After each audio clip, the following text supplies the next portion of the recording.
fired up. I've got a lot to say. In 8 minutes, 480 seconds. Wish I had 10 to the 18th.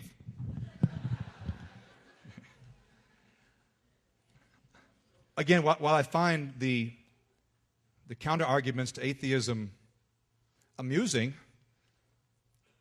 apart from the question of, well, who created God, I don't think that any actually directly connected with the points that were made initially. And God, by definition, doesn't need a creator because if there's a God, he never came into being, so he's not subject to the laws of physics in that way. You're right, burden of proof should be on those who affirm something, not, prove to me I'm not a Martian sociologist. No, I would need to prove it first. Atheism, as I see it, is an anti-position and a self-refuting position. In atheism, we're making a positive affirmation that nowhere in the universe is there an all-knowing being, as we define God, all-knowing, all-powerful. But how would you know that nowhere in the universe there's no omniscient being? Wouldn't you have to have exhaustive knowledge of the whole universe to be sure that there was no all-knowing being in the universe, which case you'd have to become the thing that you're denying can exist. And so in that sense, it's self-refuting. You say, well, but we don't see God.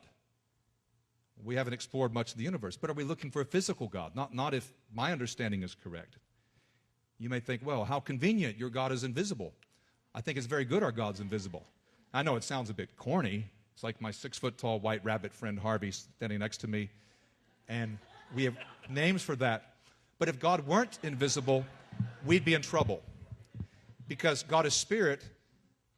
But if there's a God in whom we live and move and have our being, to quote an ancient Greek, if he fills the universe in the highest heavens, if he were material instead of physical, filling the whole universe, where would we be?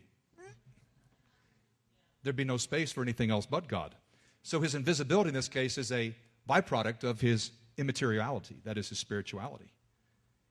I find that often people will say, well, that the notion of God itself is logically inconsistent. And often I get these things of, if there's a God, could he make a rock so big he couldn't move it? Or if there's a God, could he create loud silence? And I distinguish between relative and absolute impossibility, or maybe we could call it necessary impossibility.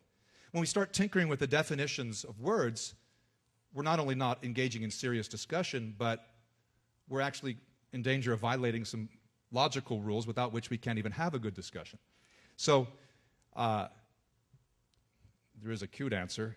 Could he build a rock so big he couldn't move it? No, maybe not, but he could build a bulldozer big enough to do the job. Okay.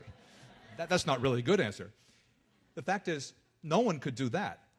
That's illogical and impossible in and of itself. That's very, very different to God doing whatever he wants. And so there are necessary impossibilities when we start tinkering with definitions. Of course, God couldn't make loud silence because logically that's nonsensical. So there's a lot. You talk about the origination of morality. You talk a lot about the brain in your book, The Science of Good and Evil, as though to say that if we put a religious person under the scanner, he's lying down and we see that when he's worshiping or praying, the certain parts of his brain are being lit up, therefore we've explained it. I think that no more explains it than to listen to a beautiful symphony, and as a person familiar with music theory, I know why. Okay, it was the fourth suspended here, and up here he did a 13th chord, and over here they did that, and it's all about the 12th root of 2. That doesn't, it explains it in one way, but it doesn't really explain it. In fact, that guy may know less about the symphony than the person who's illiterate musically, but can actually take it in and enjoy it. Our neurons are firing all the time. We experience joy, and the neurons are going. Religion and things are happening maybe up in that temporal lobe. In this debate, we have certain perceptions. But if that means that, well, if we can see it lighting up in the brain, then it's not really real, we've explained it, then all of reality is just in our head. And that's way too postmodern for me. It's not just socially construction, it'd be cerebrally constructed reality.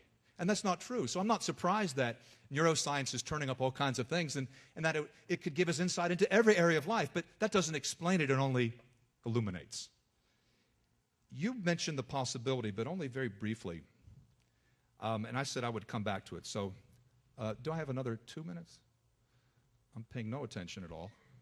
3, okay. Multiple universes. We can deal with that. Often people will say, well, okay.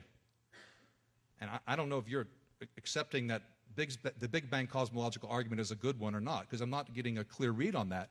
But if you think the alternative is, well, if that is true, then there must be a God. 2 minutes. Thank you. Then what about these multiple universes? It's very common. You know, people talk about string theory and the 10 and 11 dimensions. Here's the problem with, as I see it, with these parallel universes.